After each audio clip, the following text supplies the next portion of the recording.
पूरे देश में ईद का त्यौहार मनाया जा रहा है। ख़ास करके मुस्लिम धर्म के लोगों के द्वारा ही ये फेस्टिवल मनाया जाता है। कुछ हिंदूज़ भी इसमें शामिल होते हैं। तो मुस्लिमों के द्वारा भारत में ईद का त्यौहार मनाया जा रहा है, जो कि एक खुशहाल खुशी का संदेश दिया जाता है। एक दूसरे के साथ मिठाइयाँ बाँटते हैं, एक दूसरे के साथ गले मिलते हैं, एक दूसरे के साथ एंजॉय करते हैं। तो ईद एक खुशियों का त्यौहार माना जाता है, जिसे लोग सेलिब्रेट करते हैं। 1 महीने का उपवास के बाद इसे सेलिब्रेशन किया जाता है। ईद पर लोग बहुत सारी खुशियाँ भी बाँटते हैं, मिठाइयाँ भी बाँटते हैं। लेकिन मुस्लिम धर्म में लोगों को द्वारा ये बोला जाता है कि मुस्लिम कट्टरता बहुत ज़्यादा होती है। मुस्लिम धर्म में यही बीजेपी हमेशा से ये आवाज़ उठाती आई है कि मुस्लिम धर्म के प्रति बहुत ज़्यादा कट्टरता होता है उनमें। तो ये बातें होती है तो क्यों होती है? आखिर धर्म के प्रति उनके मन में इतनी ज़्यादा कट्टरता क्यों होता है? तो इसका कारण यही है कि उनमें अशिक्षा की भावना बहुत ज़्यादा है। मुस्लिम अशिक्षित है। ख़ास करके भारत, पाकिस्तान, बांग्लादेश जैसे देशों में मुस्लिमों में जागरूकता बहुत कम हुई है। अशिक्षा और जागरूकता के अभाव में मुस्लिम धर्म के प्रति बहुत ज़्यादा कट्टरता उनके मन में होती है। आप चले जाए सऊदीया, दुबई, कतर, ओमान, बहुत सारे देश हैं जहाँ पे मुस्लिमों में उतनी अधिक धार्मिक कट्टरता नहीं होती। आखिर क्यों नहीं होता? वहाँ पे ये लोगों में जागरूकता है, शिक्षा है या जागरूकता है। लोग जागरूक हैं, वो धर्म के प्रति इतने ज़्यादा कट्टर नहीं है कि वो किसी भी प्रकार की मतभेद फैलाए या किसी भी प्रकार की दंगा फसाद फैलाए।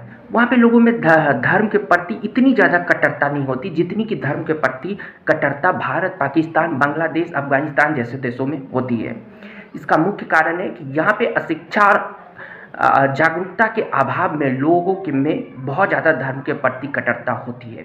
लेकिन आज तक किसी भी पार्टी के द्वारा इसके लिए कोई आवाज़ नहीं उठाया गया। भारत के सभी पार्टियों के द्वारा मुस्लिम धर्म के आवाज़ उठाई जाती है। सभी पार्टियां मुस्लिमों के पक्ष में बोलती है, लेकिन आज तक किसी भी पार्टी ने मुस्लिमों की शिक्षा के बात कभी नहीं की।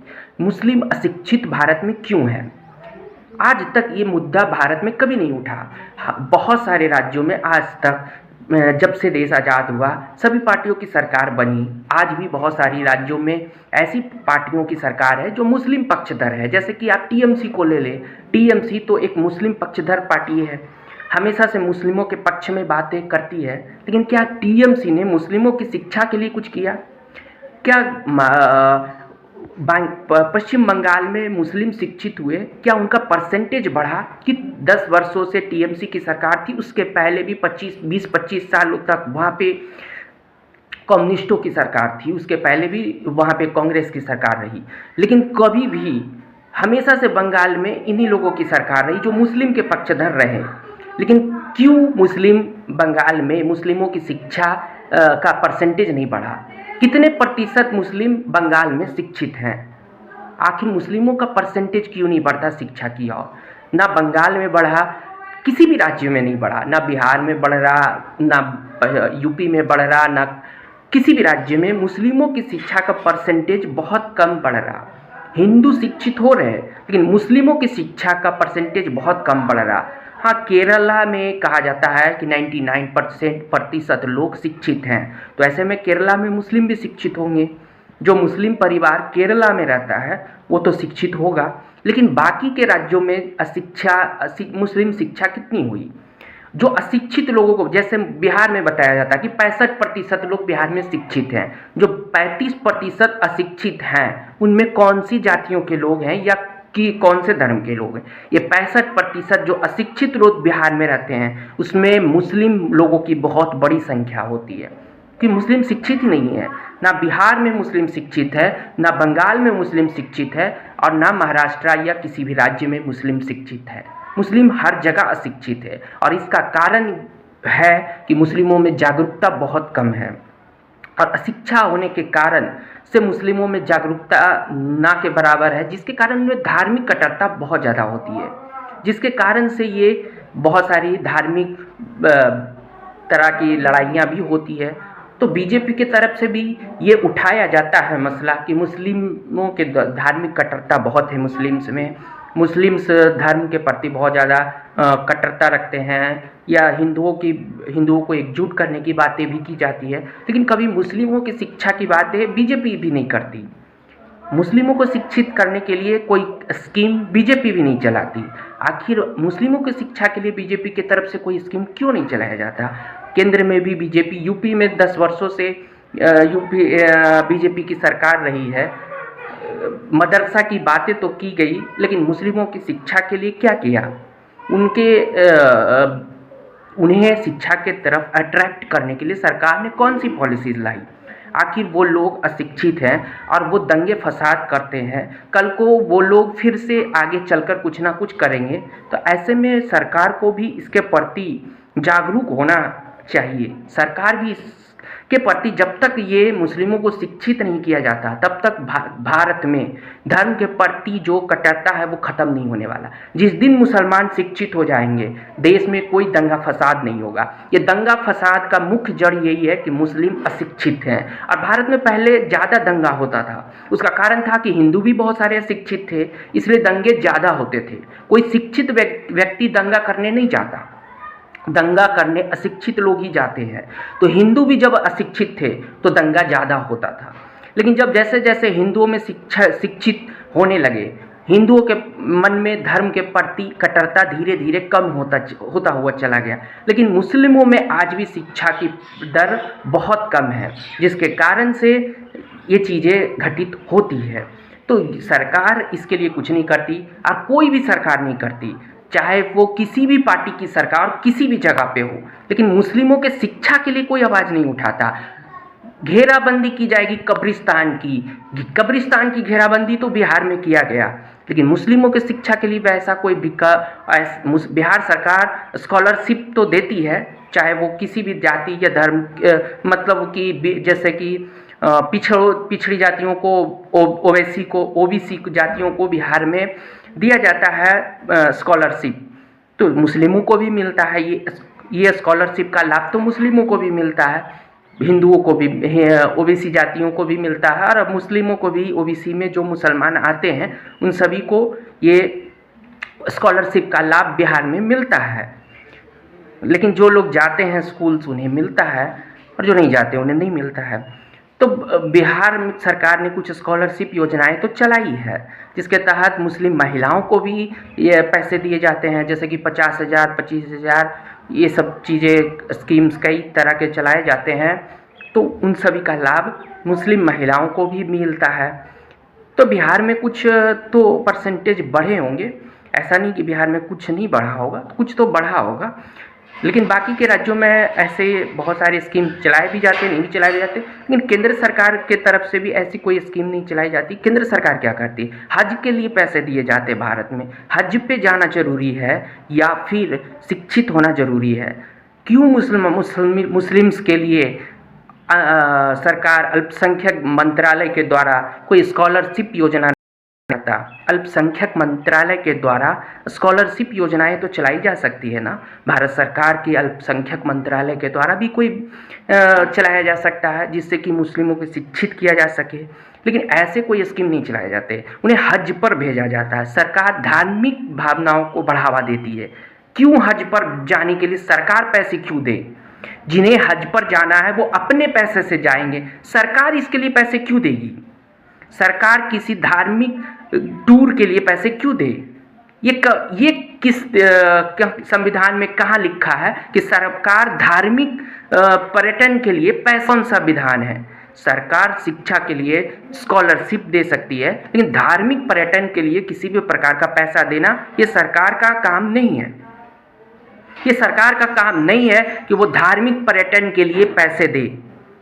तो ये चीज़ों सरकार को भी सोचनी होगी और फोकस करना होगा। और रही बात है भारत पाकिस्तान के बीच में, तो जो भारत पाकिस्तान के बीच में विवाद रहा वो कश्मीर मुद्दा रहा। कश्मीर के कारण भारत और पाकिस्तान में बहुत ज़्यादा विवाद होते रहे हैं, लेकिन ये मुद्दा किसने उठाया है? ये मुद्दा ज़्यादातर पाकिस्तान के द्वारा ही उठाया जाता है। भारत ने इस मुद्दे को उतना अधिक तुल कभी नहीं दिया है। किसी भी समय भारतीय लोगों द्वारा मुद्दे को नहीं जाता है। ये मुद्दे ज़्यादातर पाकिस्तानियों के द्वारा ही उठाए जाते हैं। आप एक भी पाकिस्तानी वीडियो को देख लें, हमने सालों से बहुत सारे पाकिस्तानी वीडियोज़ देखे, उन सभी वीडियोज़ में भारत का कश्मीर का मुद्दा का नाम ज़रूर आता है। ये हो ही नहीं सकता कि कोई पाकिस्तानी 5 मिनट बोले और वो कश्मीर का नाम ना ले।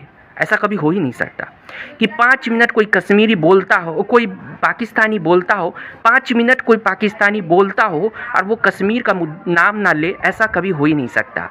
जब भी 5 मिनट कोई पाकिस्तानी बोलेगा तो 5 मिनट भी अगर वो बोलेगा तो कश्मीर का नाम वो ज़रूर लेगा। तो ये मुद्दा पाकिस्तान के द्वारा हमेशा से उठाया जाता है। भारत इन्हें बाईपास करना हमेशा से चाहता है।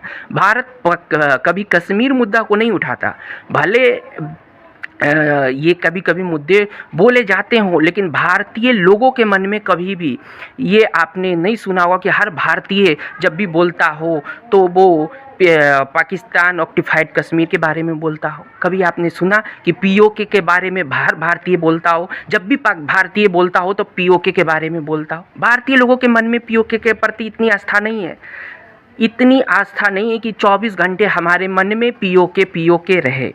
ऐसा नहीं होता। नेता कभी कभी ऐसे नेता लोग बोले जाते हैं नेताओं के द्वारा पीओके का मुद्दा, लेकिन हर भारतीय के मन में पीओके के प्रति इतनी ज़्यादा आस्था नहीं है कि 24 घंटे भारतीय पीओके का नाम जपे, नहीं जपते। और सरकार भी पीओके के मुद्दे पर पाकिस्तान से किसी भी प्रकार की व्यापारिक संबंध को नहीं तोड़ा है। मुद्दा कश्मीर में आतंकवाद का था कि भारत सरकार जो मुद्दा हमेशा से उठाती है, आतंकवाद का मुद्दा उठाती है कि पाकिस्तान अगर आतंकवाद को कंट्रोल कर ले तो भारत और पाकिस्तान के बीच में सभी व्यापारिक संबंध भी बेहतर हो जाएंगे और हर प्रकार के संबंध बेहतर हो सकते हैं। तो हमेशा से भारत सरकार ने आतंकवाद का मुद्दा उठाया, पीओके का मुद्दा कभी नहीं उठाया।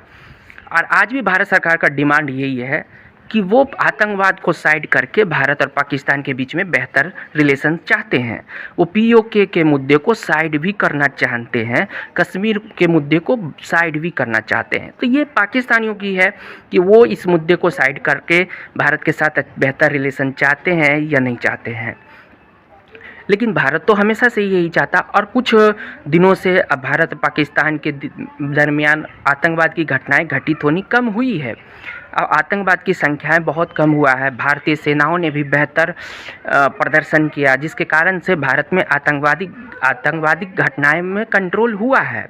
पहले की तुलना में अब बहुत कम आतंकवादी घटनाएं घटित हो रही है।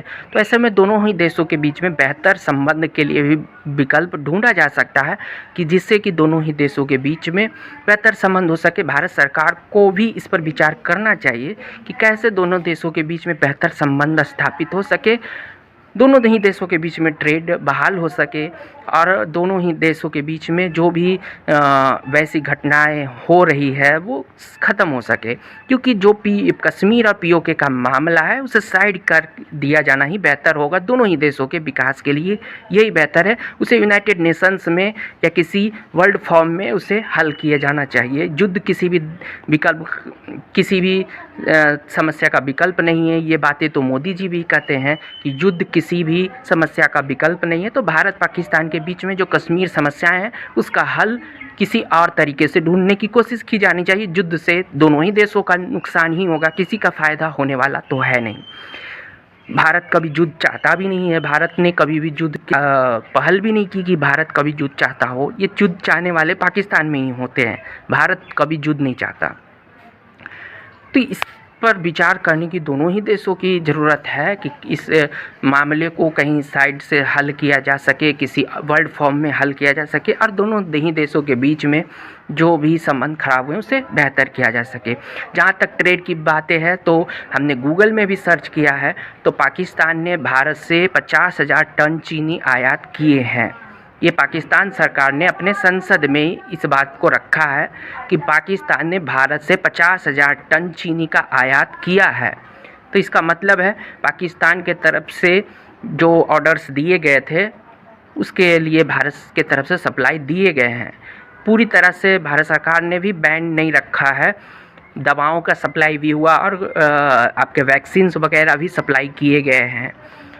तो पाकिस्तान के तरफ से भी अगर पहल किया जाता है तो ऐसे में भारत सरकार की तरफ से भी अच्छे रिस्पांस दिए जाने की उम्मीदें तो है कि भारत सरकार भी अच्छी रिस्पांस देगी, क्योंकि अब आतंकवाद पर भी कंट्रोल हुआ है। अब भारत सरकार के पास ऐसा कोई मुद्दा नहीं है जिसके लिए वो इसे नेगलेक्ट कर सके, क्योंकि आतंकवाद का जो मुद्दा है उसमें अब बहुत हद तक कंट्रोल हुआ है। पहले की तुलना में आतंकवादी घटनाएं बहुत हद तक कंट्रोल हो गई। अब तो बहुत ना के बराबर ही आतंकवादी घटनाएं घटित होती है, कभी कभी कोई घटनाएं घटित हो जाती है। तो कभी कभी कोई घटनाएं तो भारत में कहीं भी घटित हो जाती है, वो कश्मीर में ही क्यों होती है, बाकी किस जगहों पर भी ऐसी घटनाएं घटित हो जाती है।